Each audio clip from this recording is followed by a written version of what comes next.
Hey everyone, Roberta here from Catholic Etc. And just minutes before her first birthday, I'm finally filming Maria's birth story. If you've been following along, you know that last year we welcomed baby number 4, Maria Cata, into the Skoko clan. The year I got pregnant, I started my thesis. We started a private school. Actually, at our first information night, I was pregnant and I didn't know it. So what was already going to be an exciting year ended up being far more intense than I could have imagined.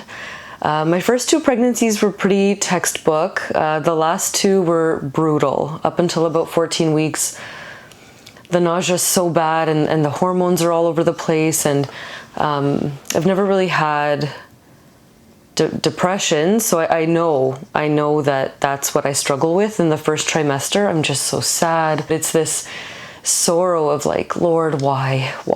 And it's so negative and hard, but I know it will pass. And this has been the mantra, if you will, for my life in the Christian faith, in the Catholic faith, and also in marriage and in motherhood. This too shall pass. And it really helps remind me to hang on to hope. So yeah, first trimester is really, really hard.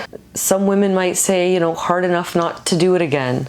But then that child is in your arms and it's like there's nothing you wouldn't do for them again and again and again. So baby number 4 was conceived. Okay, so now let's get to the birth story. If you listened to my 3rd birth story, you will know that that did not go as planned.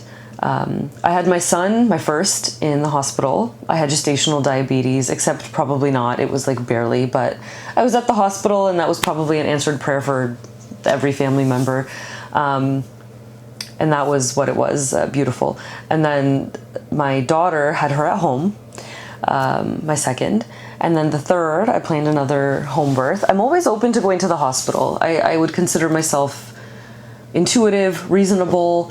I trust my gut, and then given, you know, all the information, if I feel like we need to go to the hospital, we'll go to the hospital. I'm not anti, so I just love doing it at home. I love laboring, doing laundry and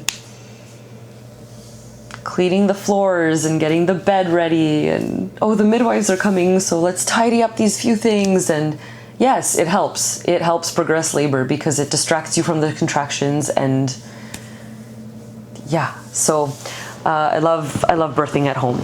But if you saw the story for my 3rd, yeah, she's got a large head. It's like 97th percentile.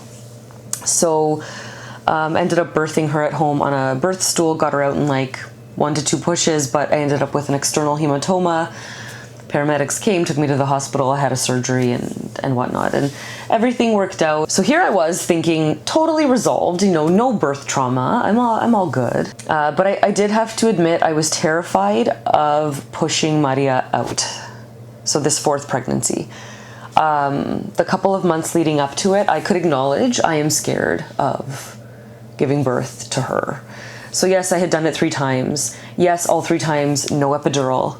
2 times at home, I had done this and it had gone fine. But yeah, I was like just really scared. So I was offering that up to God, and my tears are always really bad, you know, 2 directions, 15 minutes of stitching, and then I'm barely moving for 10 days, which is beautiful. Like, stay in bed.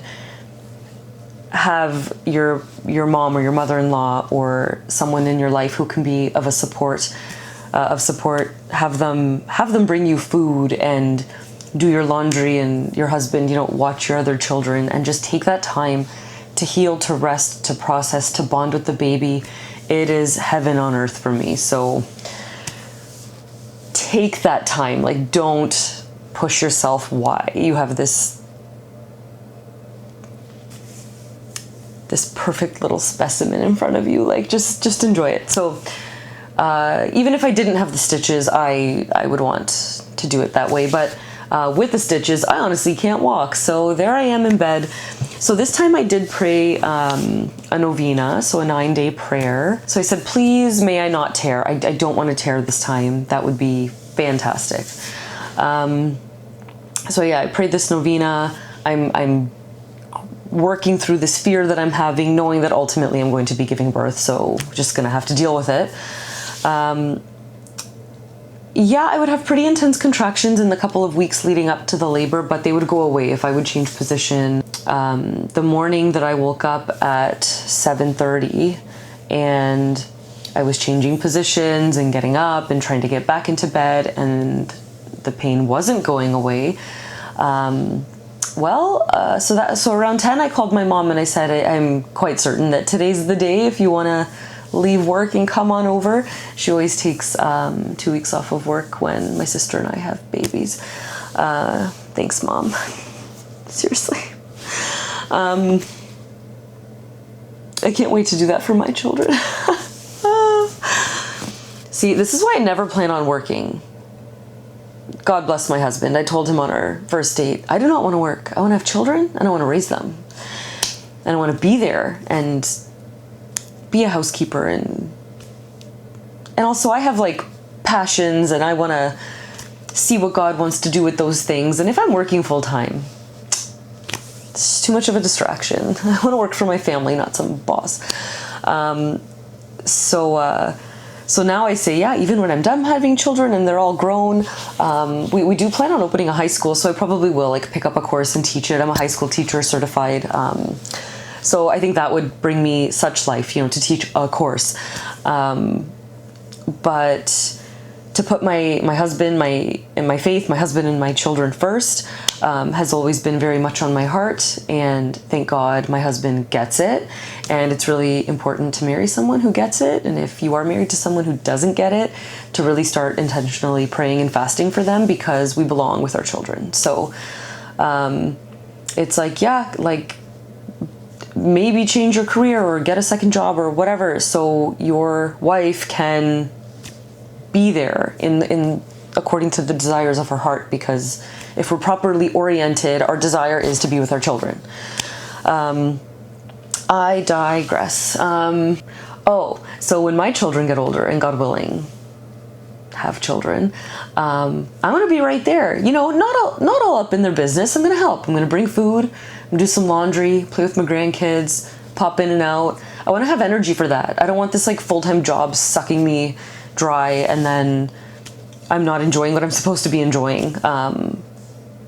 And not like it's hard work raising children and running a household. It is hard work, but it is the hard work that I'm supposed to be doing. So, yep, I love it. And I also would not have started a school if I was working a full-time job. I would have been too distracted and too preoccupied. So, oftentimes when we're women, when we're freed up to be who God created us to be, He equips us to do so much with the gifts that He has given us.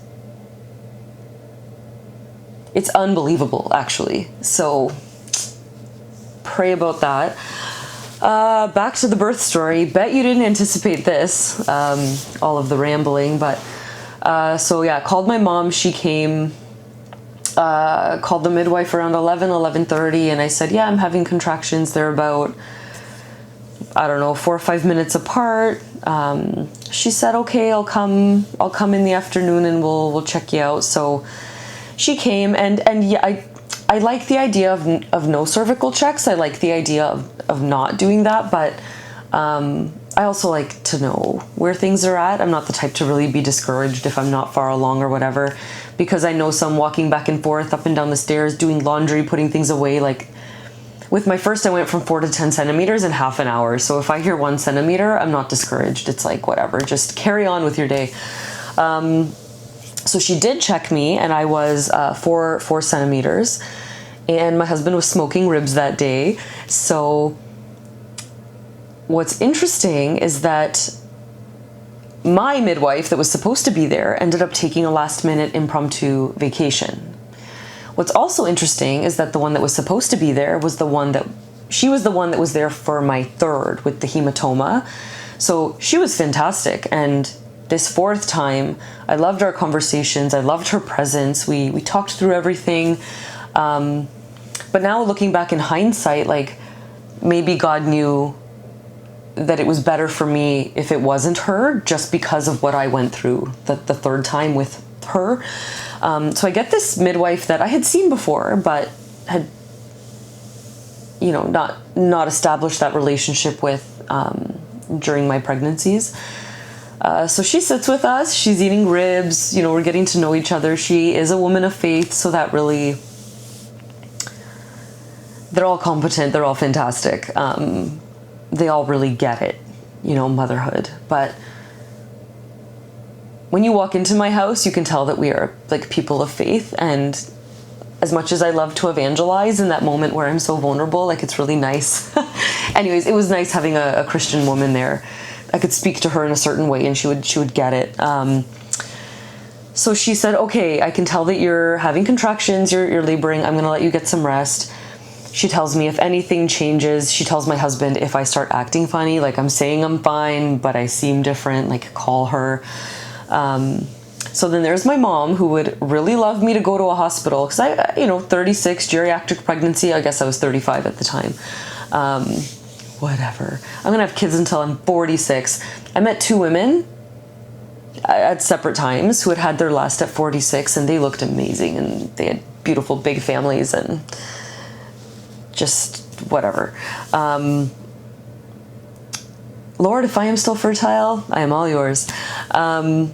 So she leaves, and yeah, contractions continue. I go upstairs, Gregorian chant, praying the rosary, kind of breathing through them. And Roberta, how do you know that you want to birth at home? Well, nothing in me wanted to go to the hospital. Nothing. I had the bag packed, so I was prepped for both. I was prepped for hospital and home. It didn't even cross my mind to go to the hospital. It's a minute away. It's really not far. If something were to go wrong and they were to rush me to the OR, it probably still wouldn't even be prepped, honestly, by the time I get there. So I was prepped for both, didn't want to go. So then around 7:30, I tell my mom, things are really progressing. They're getting very intense. I kind of have to stop. And when they come, but I don't want the midwife to come when the kids are up, because then they're going to know that something's happening. And I actually really love the thought of my children being there for it, but I don't think they're old enough yet. Like if there were some older ones to be there with the little ones, but they were all just too little and would have needed too much from me. And giving birth, it's like I wouldn't have had the bandwidth to be what I need to be for them. So I said, you know what, Mom, put them to sleep. I'm going to call my midwife and tell her to come 8:15. So I call my midwife and she says, well, if things are really getting that intense, I mean, I can come at 8:15, but the second anything changes, like if your water breaks or you notice that they're getting closer together, then you need to call me. And I said, yeah, no problem. So she comes at 8:15, the children are asleep. My mom tells me later she was not nervous, she was not panicked, she felt peace, so that was very affirming. She gets there, again, checks me, and she says, honey, you know, 8, 9, 10 centimeters doesn't matter, your water sac is like right there. If we break this thing, your baby's coming. I'm like, what do you mean? My water usually breaks during a contraction on its own. Like, what do you mean break my water sac? So I asked her a bunch of questions. My husband brings up the huge statue of Mary, puts it right there. I've got candles on, my rosary. You know, they start talking politics. I'm a little bit in that conversation, and then the contractions really pick up, and this fear of pushing is so intense. So I go into the washroom, and I had this Exer ball, and I have this big window, and I'm looking at the moon, praying, and I could handle the contractions. Like, they would come, and they were intense, and I could tell I'm like 10 centimeters, but that was easier than the thought of pushing. That was easier than getting this baby to the other side.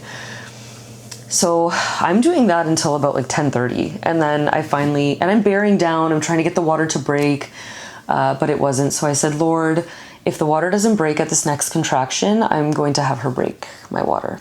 So the water did not break. I go out there and I say, okay, break my water. So that was 11 p.m. And okay, so this is where, for when I am weak, I am strong. The water breaks. I'm laying down. I had decided I wanted to actually birth on my back. I'm just not comfortable standing, squatting, whatever. I like pushing them out on my back. So,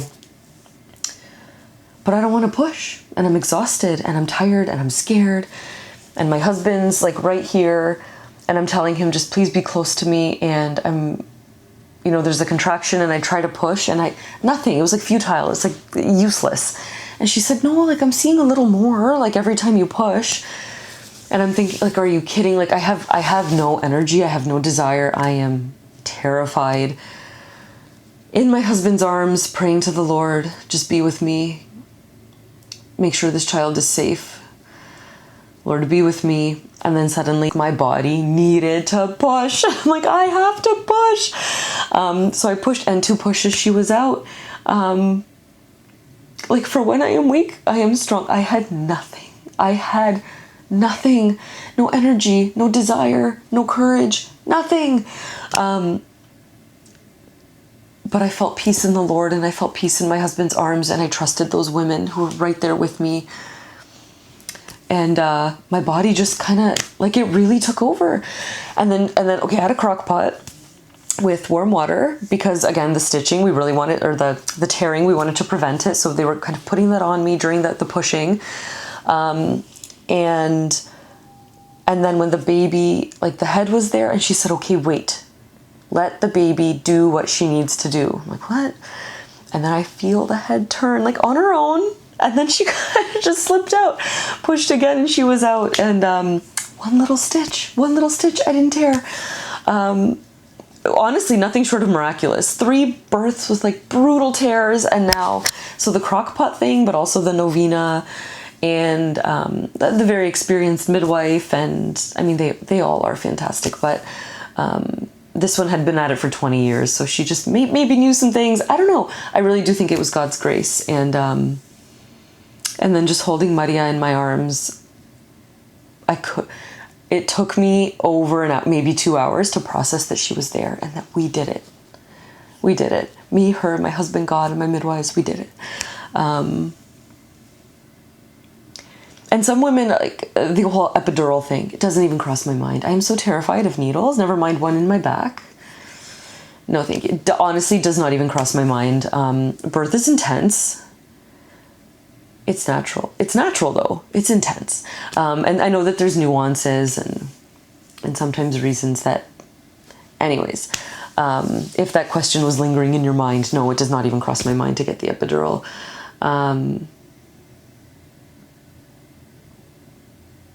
God bless Maria. She has been... Oh my God. She looks like me. My other 3 look more like Actually, I think my son looks like me. But everyone will say they're more on my husband's side. But Maria, like, my husband holds her, doesn't even look like his kid. But I promise she is. She's just such a delight. Like, they delight in her. My other children delight in her. I bring her to Aunt's office every morning, and he lights up, and she's my most active baby. Oh my goodness.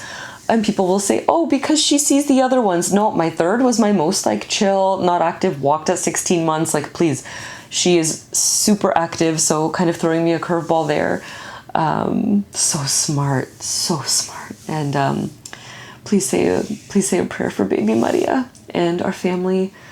God bless you. Know that I pray for you.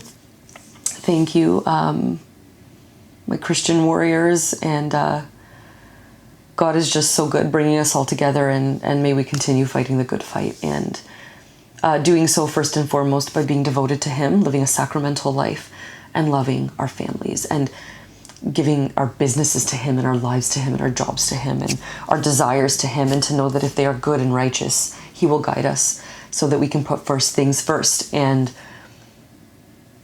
just, come on, like, live the life that He's calling you to live.